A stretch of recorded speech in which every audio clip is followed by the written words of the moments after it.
Number 41, system will be contaminated. Fluids will not blend and the seals will fail. I spoke about that earlier. Systems will be contaminated, fluids will not blend, and the seals will fail. So if a aircraft hydraulic system requires mineral-based hydraulic fluid, but a phosphate ester-based hydraulic fluid is used, what will be the effect in the system? Well, the system will be contaminated, the fluids won't blend, and the seals will fail. It'll get eaten up. Systems will be contaminated, the fluids will not blend, and the seals will fail. If you accidentally put mineral-based hydraulic fluid and mix it with phosphate ester hydraulic fluid, the system will fail. Number 42, naphtha or varsol. Naphtha or varsol. So what is used to flush a system normally serviced with 5606? You use naphtha or varsol. Naphtha or varsol is used to flush a system that uses 5606 hydraulic fluid. Naphtha or varsol. 5606, naphtha or varsol to flush it. Number 43, Stoddard solvent. Stoddard solvents. So components containing phosphate ester-based hydraulic fluid may be cleaned with a Stoddard solvent. A Stoddard solvent. Components containing phosphate ester-based hydraulic fluid may be cleaned with Stoddard solvents. Stoddard solvents. Number 44. By consulting the aircraft manufacturer's service manual. By consulting the aircraft manufacturer's service manual. So the aircraft manufacturer's service manual will give you the proper hydraulic fluid to be used on the airplane. Proper hydraulic fluid to be used can and will be determined by consulting the aircraft's manufacturer's service manuals. The aircraft manufacturer's service manual. Number 45, water in the atmosphere.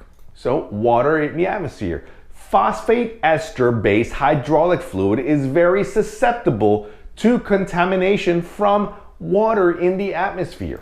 Water in the atmosphere. Phosphate ester-based hydraulic fluid is very susceptible to contamination from water in the atmosphere. Humidity. Number 46.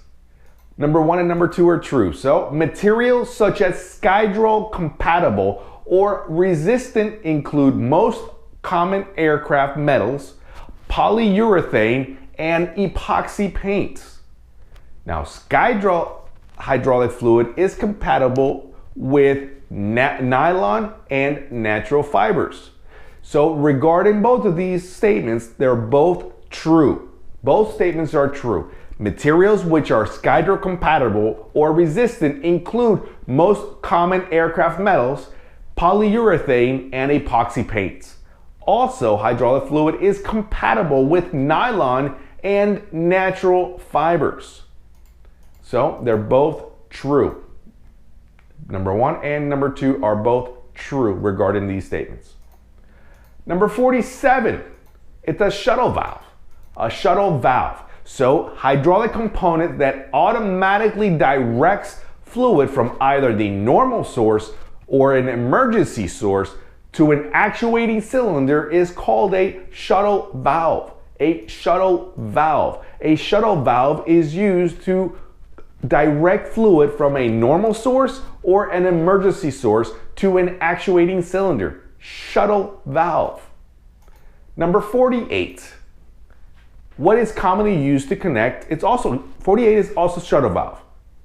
So what is used to commonly connect an emergency source of power at the same time disconnecting the normal hydraulic source from critical parts of the landing gear or by wheels braking system? We just talked about it. If the system is normal or if it fails, it uses a shuttle valve for normal operation and or selecting from emergency operations. Shuttle valves are used in hydraulic systems for emergency and for normal operation. It will let the system decide. So the crew will say emergency, boom. So the shuttle valve will automatically get from the emergency, normal operation, and it gets from the normal. A shuttle valve. Shuttle valve. Number 49, fluid pressure into useful work. It uses fluid pressure and it turns it into useful work. So the primary purpose of a hydraulic actuating unit is to transform fluid pressure and turn it into useful work.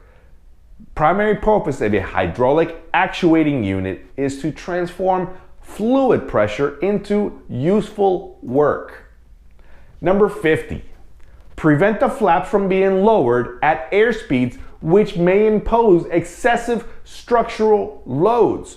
So, prevent the flaps from being lowered at airspeeds which would impose an excessive structural load. So, the primary function of the flap overload valve is to prevent the flaps from being lowered at airspeeds which would impose excessive structural loads. Primary purpose of the flap overload valve is to prevent the flaps from being lowered at airspeeds at which impose excessive structural loads. Take another quiz, and I'll see you soon.